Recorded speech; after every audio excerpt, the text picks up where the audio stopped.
Hi, my name is Hazel. Our group has chosen coolant 2301 for our simulation. Please note that due to difficulty with our recording, our mouse is actually clicking below as to what is observed in this video. So when we increase our volatility, it looks like we are changing the screw. And when we decrease our volatility, it looks like we are increasing our volatility. Our main strategy for this simulation is to buy and sell options at similar strike prices that have an edge to our theoretical price. This involves selling the out-of-money call options with a higher strike price and selling the out-of-money put options with a lower strike price. These are indicated by the flashing red and blue cells that we click on. We start by selling out-of-money call options. Selling these out-of-money call options with a higher strike price will help maintain an adequate risk exposure. When the price is fluctuate, we trade those options, provided that trading these options don't lead to a breach of our Vega limit of absolute value 5,000.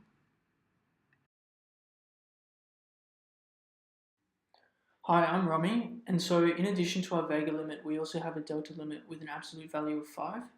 So we now buy some underlying futures to get delta back within our range. We'll keep buying and selling underlying futures throughout the simulation to adjust our delta appropriately. Since we were selling too many options, we increase our volatility. Increasing the implied volatility will provide us with a greater selection of call options to buy from and aid our strategy as we expect the underlying futures price to have a slight positive trend throughout the simulation. Looking at the futures price and volatility graph, we can see that there is a slight trend upwards with a little volatility in that underlying assets price. As such, this coincides with our main strategy to purchase slightly out of the money call and put options. In doing so, we benefit from the trending upwards of the price as well as the low volatility of the underlying asset.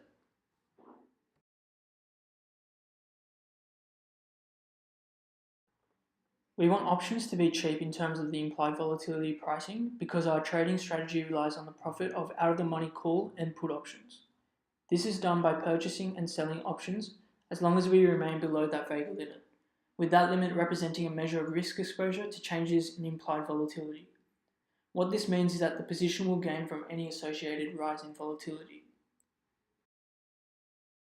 Also, looking at the futures price and volatility graph, we can see not too many red lines compared to blue lines, showing that there are very little delta breaches and that when they do occur, we have adjusted them appropriately.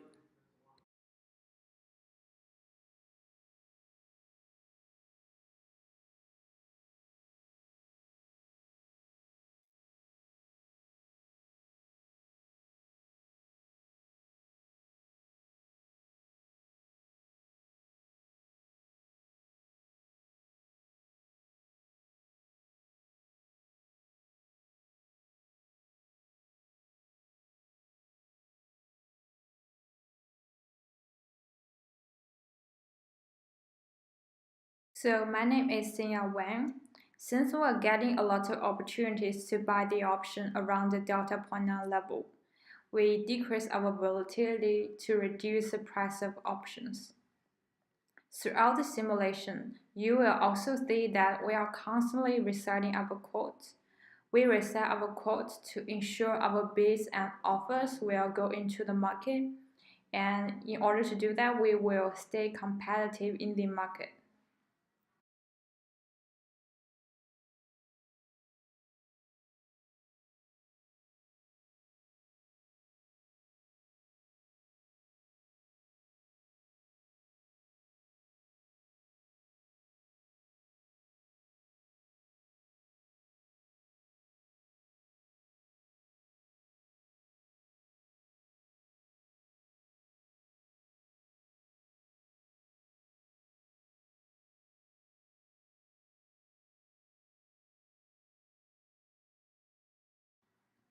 Now we can see that there are some opportunities to buy some options.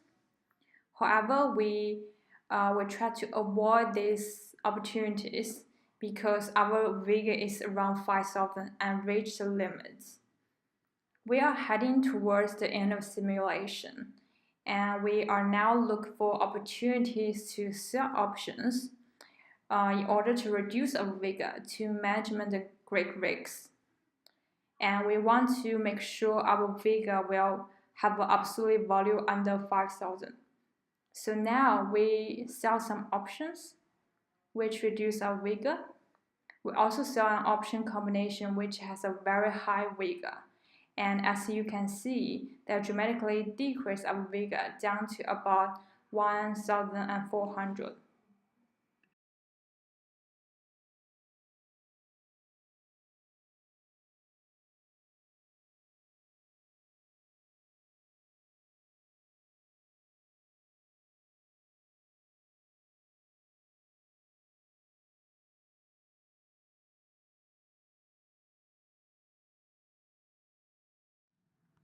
Hi, I'm Leonard.